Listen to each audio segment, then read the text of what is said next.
Top 10 Opportunities for Christian Stewardship Services. Thanks, Jill.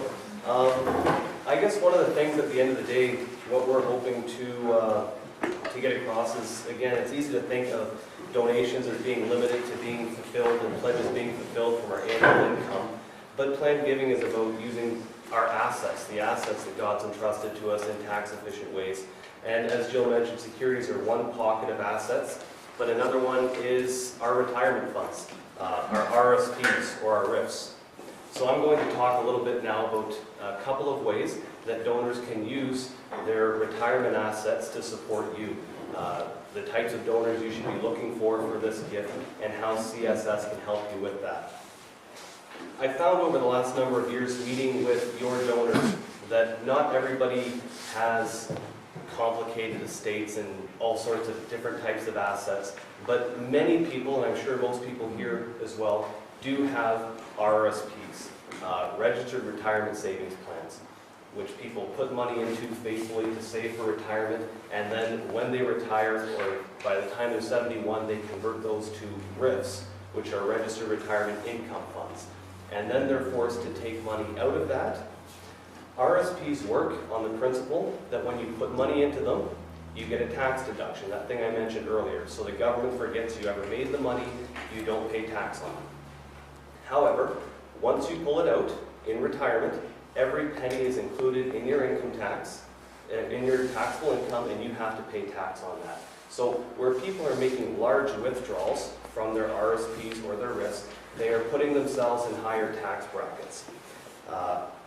Now, I find that some people that I meet with end up saving diligently during their working lives, particularly the type of person that this might apply to would be a working professional, such as a doctor or a lawyer, people who have high taxable income and are looking for ways to reduce that during their careers.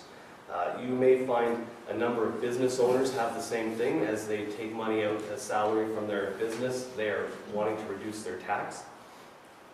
It could be people who sell assets like farms who face one-time income hits and then they try to shelter some of that income. So people who fall in that category, or even just diligent savers. I've met with a number of people who just had average jobs and average salaries, but because of their personality, they diligently saved for retirement and built up rather large RRSPs, which is great.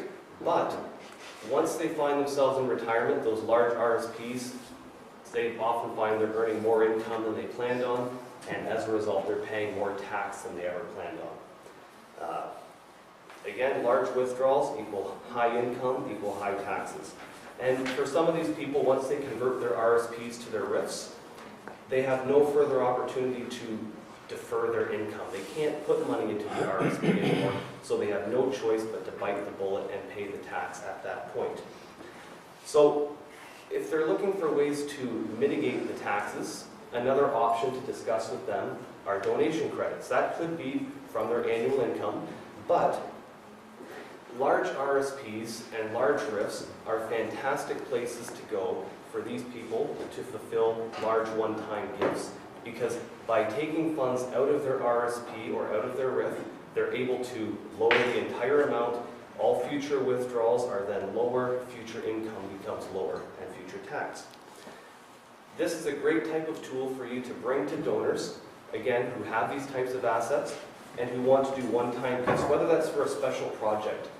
Maybe your charity, your ministry is doing a special project in a country and you're looking to fund that with one-time gifts. Maybe you have a capital campaign going on or a debt reduction drive, but these one-time gifts are tremendous opportunities to solicit these gifts. And at CSS, we've developed a way that's a little unconventional, but entirely effective at helping you help your donors take funds out of their RRSPs. It takes work, and the process is specific. There's an outline in your handouts for how that works. I'm going to walk you through quickly how that works. I want to reiterate though, don't just take the idea that it's great to donate from your RRSP or your RRIF and go to your donors on Monday and say, let's bleed your RRSP or your RRIF, because the outcome will not be the same. It takes work and a process. The reason we don't want donors to just start taking money out of their retirement funds is because when we take money out of RSPs, or when we take money out of RRSPs, that's in excess of the mandatory minimum withdrawal, the bank, the financial institution, is forced to withhold tax. Withholding tax is essentially the bank saying, on behalf of the Canada Revenue Agency, I'm going to take some tax so that you've paid it already. The same thing happens with everyone's paycheck. Our employers are required to withhold tax to pay to the CRA on our behalf, and the banks need to do the same thing. But I'm just going to walk you through an example of how this withholding tax will affect a donor who wants to make a gift. So again, there's an example in your handouts, but in Ontario, if a donor is paying tax at 46% and they were to take a withdrawal of 100,000 RSP, what would happen is, on withdrawals in excess of $15,000, the bank is required to withhold 30%. So the bank takes 30,000 of the 100 and forwards the donor $70,000, which they could use to give to your charity. Now, at the end of the year, they include all of that $100,000 as income because it's coming out of an RSP or out of a RIF. They have to do that. They pay tax at 46%, so they owe $46,000 of income tax. The idea was they're going to make a gift to offset that, but they only have $70,000 available, which they can donate, so they get their tax credit, and it works out to about $32,000. The tax credit does not offset the income tax.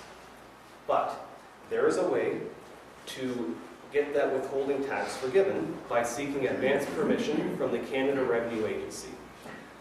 What you do, and what we'll do with you and your donor, is file a form called a T1213, which makes a case to the Canada Revenue Agency that says, I want to take money out of my RSP, and I want to make a gift, but this withholding tax is going to cause undue hardship to me.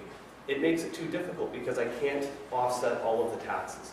So we'll make this application to the CRA, and so far we have a 100% success rate with gifts ranging from $15,000 to $1 million withdrawals at one time.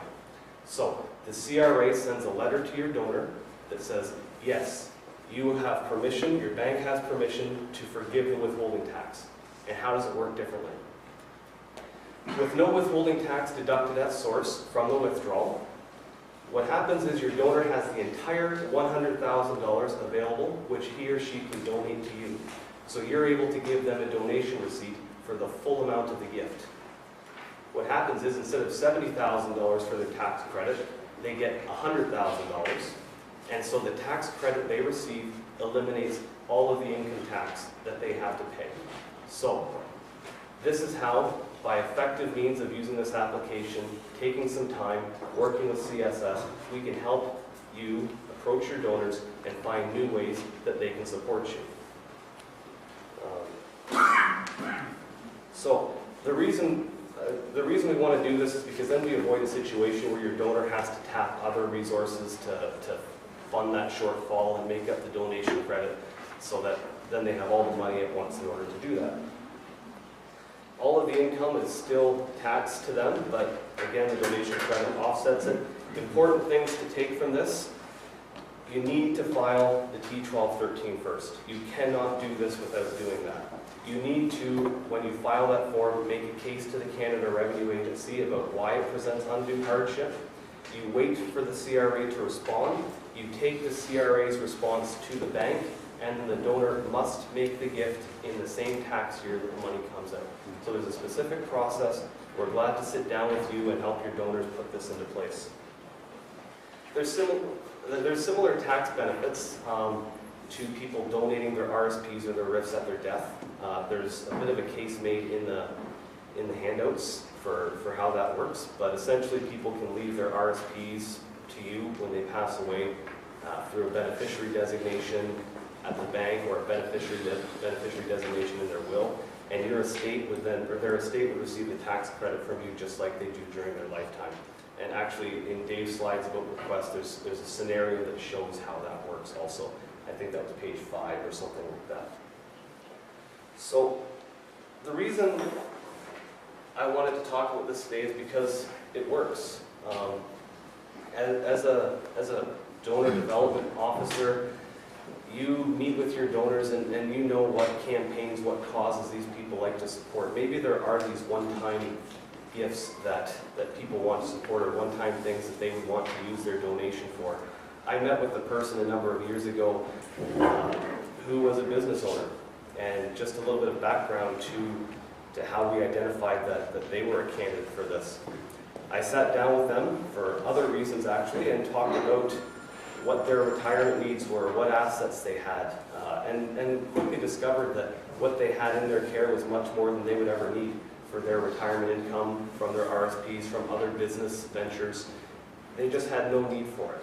And when they looked into retirement, the idea of having this money coming, and it would reduce their old age security, it would reduce other sources, they just found they had no need for it, and there were better things that they could use the money for now, and to see it go to work doing good.